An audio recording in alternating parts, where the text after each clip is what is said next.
বিসমিল্লাহির রহমানির রহিম। আমার প্রিয় ছাত্রছাত্রীবৃন্দ, সম্মানিত অভিভাবকবৃন্দ এবং আমার সহকর্মীবৃন্দ, সবাইকে আসসালামু আলাইকুম। Motijheel model school and college আর অনলাইন পেজ থেকে সবাইকে স্বাগতম।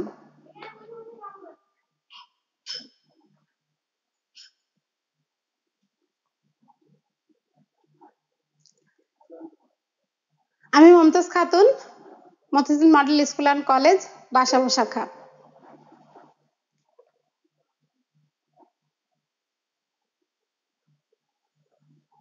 আজকে আমি তোমাদের সাহিত্যকর্ণিকা বই থেকে খুব সুন্দর একটা ছোট্ট কবিতা আছে, আশা।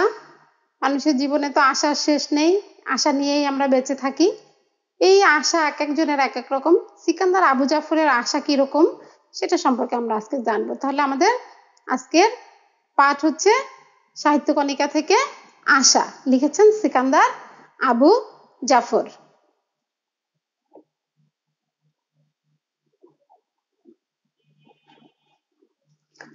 কবিতাটা পাঠ করার আগে সিকান্দার আবু জাফর সম্পর্কে আমরা আগে জেনে নেই। সিকান্দার আবু জাফর কত সালে কত তারিখে জন্মগ্রহণ করেছেন, তার বাবার নাম কি, কোথায় তিনি লেখাপড়া করেছেন, তার পেশা কি ছিল। কারণ এত সুন্দর কবিতা, এত সুন্দর আশা যার, যে আমাদের জন্য এত সুন্দর সুন্দর জিনিস উপহার দিয়ে গিয়েছে, তার সম্পর্কে জানা জরুরি, এটা জানা উচিত। এই জন্য আমরা আগে কবি পরিচিতিটা জানি, আর সবচেয়ে বড় কথা আমাদের পরীক্ষায় আসবে। জন্ম 1919 সালের 19 মার্চ খুলনাতে জন্মগ্রহণ করেন। গ্রাম হচ্ছে তেঁতুলিয়া, খুলনা জেলার তেঁতুলিয়া গ্রামে জন্মগ্রহণ করেন 1919 সালে। পিতার নাম সৈয়দ মঈনুদ্দিন হাশিমি। তার পিতা পেশায় কৃষিজীবী ছিল এবং ব্যবসায়ী ছিল। তাহলে সিকান্দার আবু জাফরের জন্ম হচ্ছে 1919 সালের 19 মার্চ। কোথায়? খুলনা জেলার তেঁতুলিয়া গ্রামে। তার পিতার নাম হচ্ছে সৈয়দ মঈনুদ্দিন হাশিমি এবং তার পিতার পেশা কি ছিল? কৃষিজীবী এবং ব্যবসায়ী। শিক্ষা জীবন, সিকান্দার আবু জাফর 1936 সালে তালাবিদে ইনস্টিটিউট থেকে ম্যাট্রিক পাস করেন। স্কুলের নামটা হচ্ছে তালাবিদে ইনস্টিটিউশন, ঠিক আছে? কত সাল? 1936 সাল। এবং কলকাতা রিপন কলেজ থেকে আইএ পাস করেন। কলকাতা রিপন কলেজ থেকে আইএ পাস করেন। কর্মজীবনে তিনি সাংবাদিক ছিলেন। এছাড়াও রেডিও পাকিস্তানেও তিনি চাকরি করেছেন। রেডিও পাকিস্তানেও সাংবাদিকতা ছাড়াও তিনি রেডিও পাকিস্তানেও চাকরি করেছেন। দৈনিক ইত্তেফাক, দৈনিক মিল্লাত, মাসিক সমকাল প্রভৃতি পত্রিকায় তিনি সাংবাদিকতা করেছেন। তাহলে তার প্রধান পেশা ছিল সাংবাদিকতা, সাথে তিনি বেতারেও চাকরি করেছেন।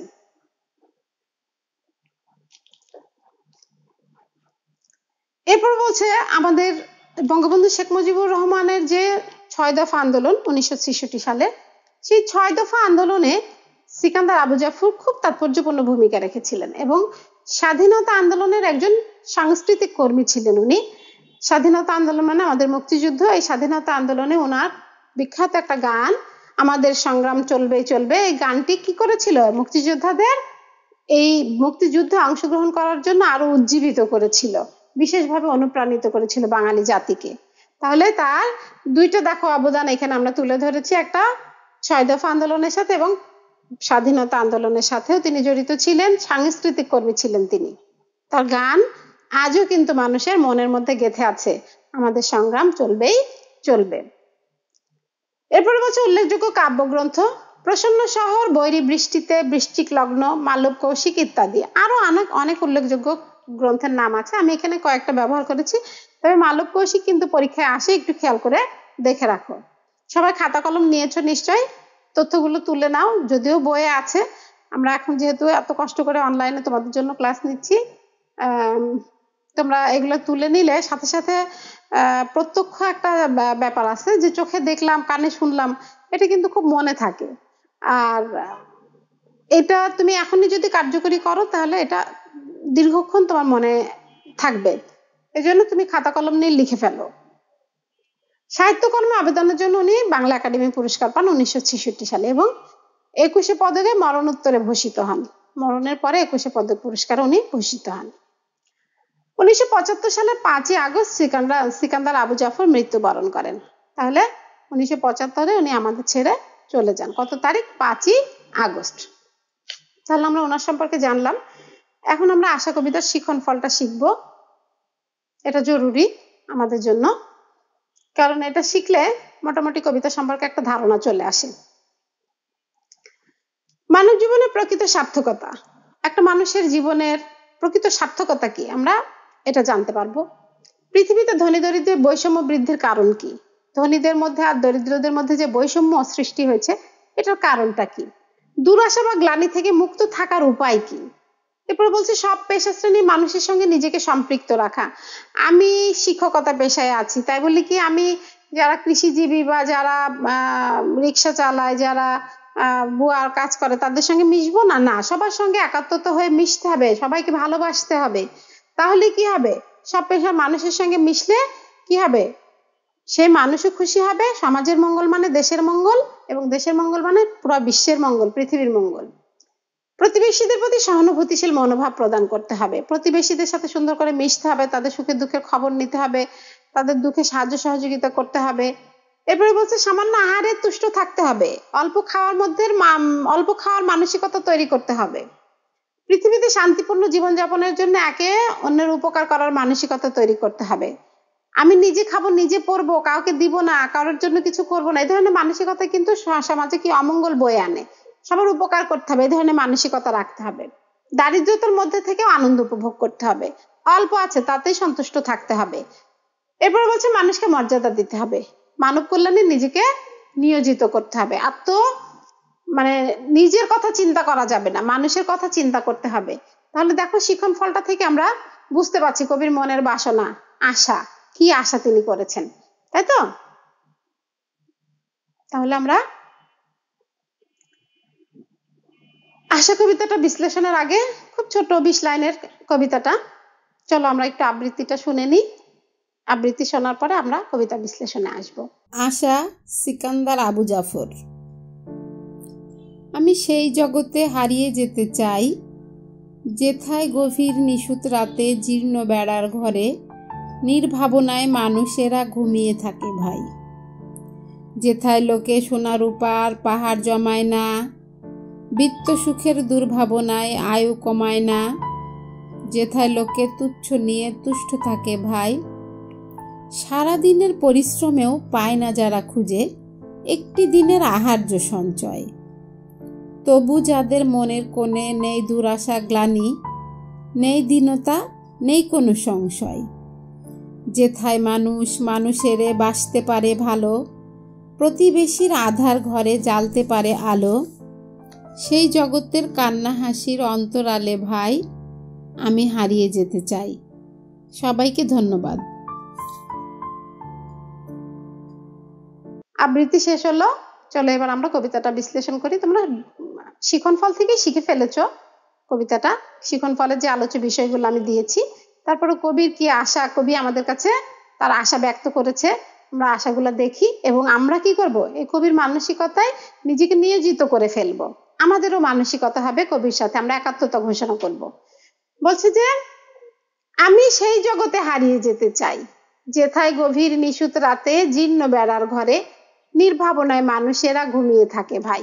বলছে কবি বলছে যে আমি সেই জগতে হারিয়ে যেতে চাই, যেখানে গভীর নিশুত রাত, জীর্ণ বেড়া ঘর, ভাঙা কোনো কিছু নাই, তার মধ্যে দিয়ে মানুষ নির্ভাবনায় ঘুমাচ্ছে।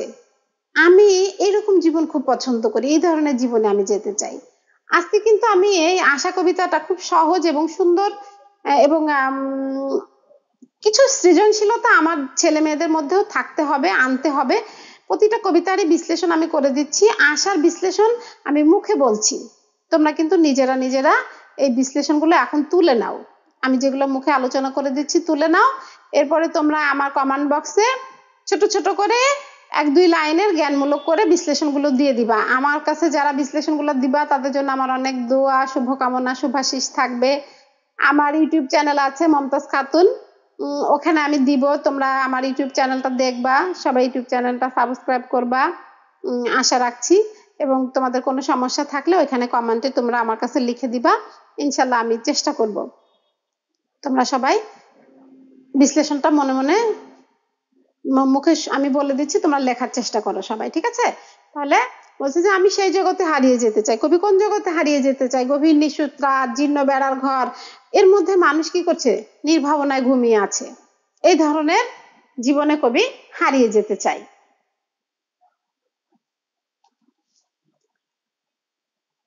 যেথায় লোকে সোনা রূপায় পাহাড় জমায় না, বিত্ত সুখের দুর্ভাবনায় আয়ু কমায় না। যেথায় লোকে তুচ্ছ নিয়ে তুষ্ট থাকে ভাই। কবি বলছে যে সোনা রূপা দিয়ে যেখানে মানুষ পাহাড় জমায় না, বিত্ত সুখের দুর্ভাবনায় যেখানে আয়ু কমায় না। আমরা কি করি? টাকার পিছনে ছুটতে ছুটতে নিজের যত্ন করি না, নিজের যে একটা পরিশ্রমের একটা শান্তির দরকার সেটার দিকে আমরা তাকাই না। আমরা এগুলা করতে করতে কি করি? আমাদের নিজের জীবনকেই শেষ করে ফেলি, আমাদের আয়ুটাকে কমিয়ে ফেলি টাকার পিছনে ছুটতে ছুটতে। আর আমাদের বিধাতা, আমাদের আল্লাহ, আমাদের সৃষ্টিকর্তা কি বলেছে? লোভ করো না। লোভ করলে কি হবে? লোভে পাপ, পাপে মৃত্যু। তো টাকার পিছনে ছুটলে কি হবে? আয়ু তো কমেই যাবে। এই জন্য কবি বলছে যে যেথায় লোকে সোনার উপর পাহাড় জমায় না, আমি সেখানে যেতে চাই। বিত্ত সুখের দুর্ভাবনায় আয়ু কমায় না, টাকা পয়সার দুর্ভাবনা করতে করতে, চিন্তা করতে করতে যেখানে মানুষ আয়ুকে কমিয়ে ফেলছে সেখানে যেতে চাই। যেথায় লোকে তুচ্ছ নিয়ে তুষ্ট থাকে ভাই, খুব অল্প নিয়ে যেখানে মানুষ তুষ্ট, মানে কি? সন্তুষ্ট। খুব অল্প জিনিস নিয়ে যেখানে মানুষ সন্তুষ্ট থাকে, আমি সেখানে যেতে চাই, সেখানে থাকতে চাই।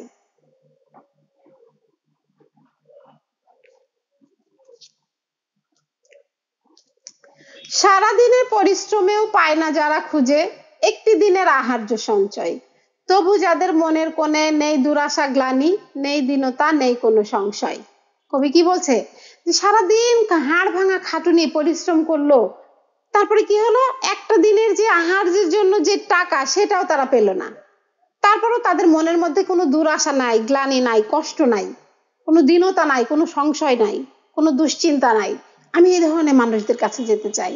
আমার অনেক টাকা পয়সা থাকতে হবে, অনেক খাবার থাকতে হবে, অনেক কিছু থাকতে হবে, এরকম জীবন আমার পছন্দ না। আমার কি জীবন পছন্দ? আমার এই ধরনের জীবন পছন্দ, যেখানে মানুষ না খেয়ে থাকে, কষ্টে থাকে, মানুষ মানুষকে ভালোবাসে, সোনা রূপা নিয়ে মানুষ পাহাড় জমায় না, অর্থ সম্পদের জন্য মানুষ নিজের জীবনকে নষ্ট করে ফেলে। এই ধরনের জীবন আমি চাই না। তাহলে সারাদিন পরিশ্রম করে যারা আহার, একটা দিনের আহার জোগাড় করতে পারছে না, তারপরেও তাদের মনের মধ্যে কোনো দুরাশা নেই, গ্লানি নেই, কষ্ট নেই, সংশয় নেই, কবি এই ধরনের জীবন পছন্দ করে। এই ধরনের জীবনে কবি যেতে চায়। পরের অংশে দেখো কি বলছে। যেথায় মানুষ মানুষের বাসতে পারে ভালো, প্রতিবেশীর আধার ঘরে জ্বালতে পারে আলো, সেই জগতের কান্না হাসির অন্তরালে ভাই আমি হারিয়ে যেতে চাই। কত সুন্দর কথা! যে যেথায় মানুষ মানুষের বাসতে পারে ভালো। আমাদের আল্লাহ কি বলেছে? তুমি মানুষকে ভালোবাসো, মানুষের বিপদে সাহায্য সহযোগিতা করো, যাদের ঘরে খাবার নেই তাদের খাবার পৌঁছিয়ে দাও, যাদের দুঃখ কষ্ট তাদের দুঃখ কষ্টে সাহায্য সহযোগিতা করো, তাহলেই আমাকে ভালোবাসা হবে। কবির দেখো আল্লাহর ওই কথাগুলোই সে এখানে এইভাবে তার মনের কথাগুলো তুলে ধরেছে, যে যেথায় মানুষ মানুষের বাসতে পারে ভালো, মানুষকে ভালোবাসতে হবে। প্রতিবেশীর ঘরে আলো নেই, তেল নেই, তেল পৌঁছে দিয়ে তার ঘরে আলো জ্বালাবার ব্যবস্থা করতে হবে। সেই জগতের কান্না হাসির অন্তরালে ভাই, ওই যাদের ঘরে আলো নেই, খাবার নেই, তাদের কান্না হাসির অন্তরাল মানে কি? ভিতরে আমি চলে যেতে চাই, আমি হারিয়ে যেতে চাই। এই দুঃখ কষ্টে জর্জরিত মানুষগুলোর সাথে, শ্রমজীবী মানুষগুলোর সাথে আমি হারিয়ে যেতে চাই, তাদের সাথে আমি থাকতে চাই, তাদের সাথে আমি জীবন যাপন করতে চাই। তাহলে মোটামুটি খুব ছোট্ট একটা কবিতা আমি বলেছি, আমি এটার বিশ্লেষণ দেইনি তোমাদেরকে। তোমরা, আমি মুখে বললাম, বুঝে ফেলেছো। আমি যখন শিখন ফল বলেছি, শিখন ফলের মধ্যে কিন্তু আমি মূল কথাগুলো বলে দিয়েছি। এখন আমি এখানে শব্দের অর্থগুলো দিয়েছি, শব্দার্থ। তোমরা একটু মনোযোগ দিয়ে শব্দের অর্থগুলো তুলে নাও সবাই, জ্ঞানমূলকের জন্য লাগবে, এবং শব্দের অর্থগুলো থাকলে তোমার কবিতার বিশ্লেষণের জন্য সুবিধা হবে। বলছে জগৎ বিশ্ব আমরা জানি, পৃথিবী দুনিয়া। গভীর মানে কি? নিবিড়, অধিক, বিস্তর। নিশুত মানে কি? গভীর রাত, নির্জন, নীরব। তারপর বলছে জীর্ণ, জীর্ণ মানে কি? শীর্ণ, জর্জরিত বা জরাগ্রস্ত। নির্ভাবন মানে কি? দুশ্চিন্তা দূর হওয়া। বিত্ত মানে কি? ধন সম্পদ, সম্পত্তি। তুচ্ছ মানে সামান্য বা অসার। সঞ্চয় মানে সংগ্রহ বা আহরণ। দুরাশা মানে কি? দুর্লভ বিষয় বা বস্তু লাভের আশা। গ্লানি মানে হচ্ছে ক্লান্তি বা অবসাদ। প্রতিবেশী মানে কি? আমার পড়শি, পাশের বাসায় যে আসে, নিকটবর্তী আশেপাশে যারা বসবাস করে তারা হচ্ছে আমার প্রতিবেশী। অন্তরাল মানে আড়াল। হ্যাঁ, আহার্য মানে খাদ্যদ্রব্য বা ভোজ্য বস্তু। তাহলে আবার বলি দেখো, জগৎ আমরা জানি, আমরা যে পৃথিবীতে বসবাসকারী সেটাকেই বলে জগৎ, সেটাই বিশ্ব, সেটাই দুনিয়া। গভীর মানে কি? নিবিড়, অধিক, বিস্তর। নিশুত মানে গভীর রাত, নির্জন, নীরব। জীর্ণ মানে শীর্ণ বা জর্জরিত বা জরাগ্রস্ত। নির্ভাবনা মানে দুশ্চিন্তা দূর হওয়া। বৃত্ত মানে কি? ধন সম্পদ বা সম্পত্তি। তুচ্ছ মানে সামান্য। সঞ্চয় মানে সংগ্রহ করা। দুরাশা মানে দুর্লভ বিষয় বা বস্তু লাভের আশা। গ্লানি মানে ক্লান্তি বা অবসাদ। প্রতিবেশী মানে পড়শি বা নিকটবর্তী স্থানে বসবাসকারী। অন্তরালে মানে আড়ালে। আহার্য মানে খাদ্যদ্রব্য বা ভোজ্য বস্তু।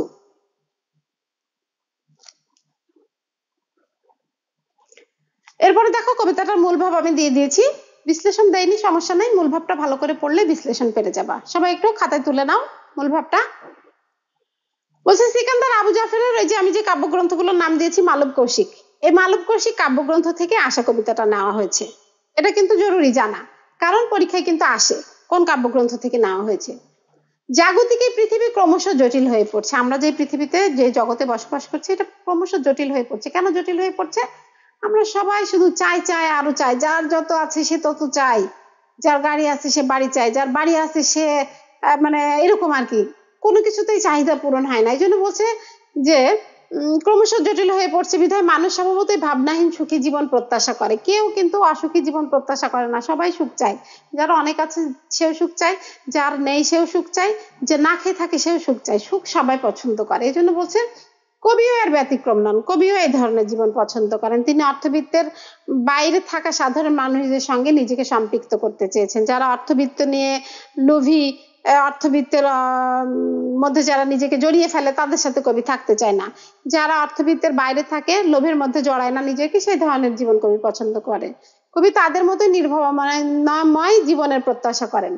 মানুষ ক্রমশ আত্মকেন্দ্রিক হয়ে পড়ছে বলে মানুষের মনে কোনো শান্তি নেই।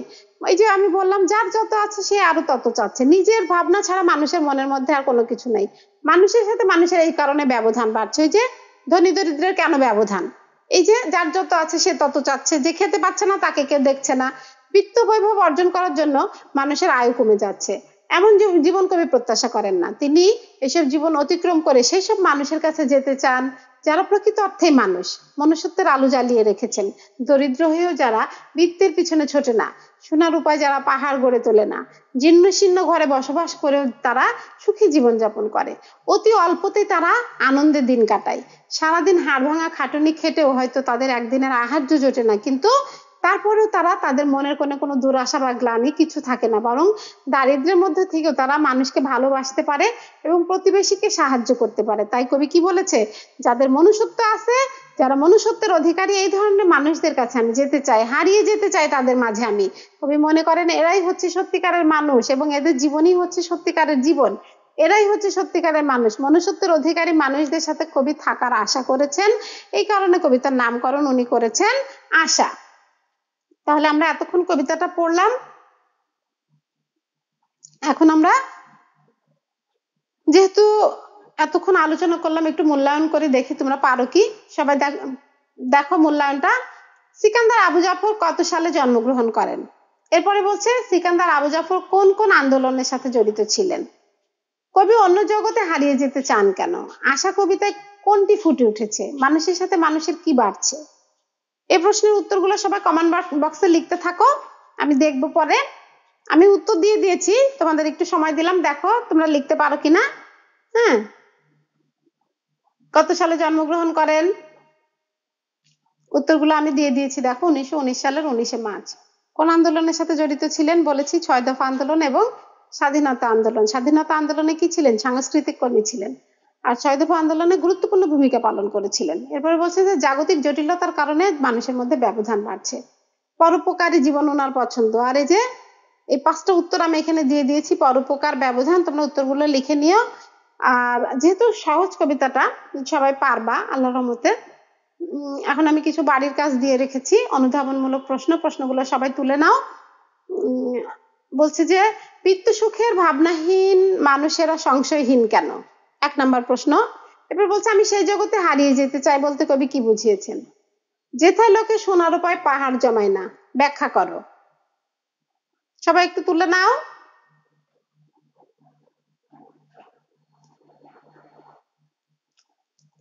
এবারে বলছে নির্ভাবনায় মানুষেরা ঘুমিয়ে থাকে ভাই বলতে কবি কি বুঝিয়েছেন? জীর্ণ বেড়ার ঘরে মানুষ নির্ভাবনায় থাকে কেন? বুঝিয়ে লেখো। প্রতিবেশীর আধার ঘরে কিভাবে আলো জ্বালানো যায়? বুঝিয়ে লেখো।